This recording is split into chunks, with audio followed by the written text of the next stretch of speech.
ஒரு சிறிய கிராமத்தில் ஒரு பெண் வாழ்ந்து வந்தாள்.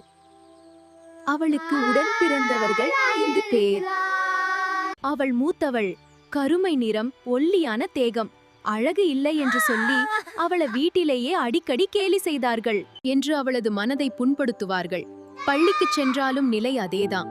அவள் நன்றாக படிப்பாள், ஆனால் நண்பர்கள் இல்லை. அழகில்லை என்று எண்ணி யாரும் அவளிடம் பழகவில்லை.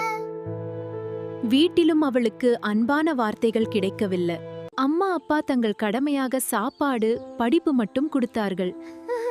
ஆனால் மனதை கேட்டு பேச யாரும் இல்லை. தினமும் பள்ளி, கல்லூரி முடிந்து அவள் அருகிலிருந்த முருகன் கோவிலுக்கு செல்வாள். அன்று நடந்த எல்லாவற்றையும் அவள் அவரிடம் சொல்லிவிட்டு வருவாள். முருகா, இன்று என்னை மீண்டும் கேலி செய்தார்கள்.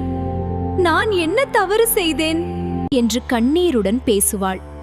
அவள் சொன்ன ஒவ்வொரு வார்த்தையையும் முருகன் அமைதியாக கேட்டுக்கொண்டிருந்தார். நாட்கள் கடந்தன.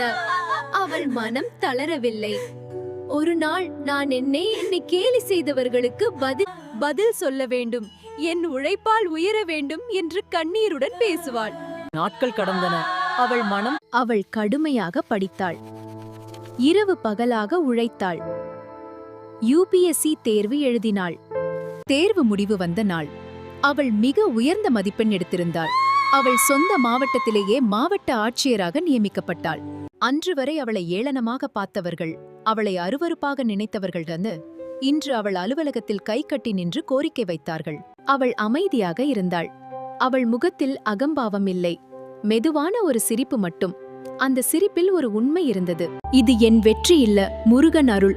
நாம் சிந்தும் கண்ணீரை உலகம் பார்க்காம இருக்கலாம், ஆனால் என் அப்பன் முருகன் கண்டிப்பாக கேட்கிறான்.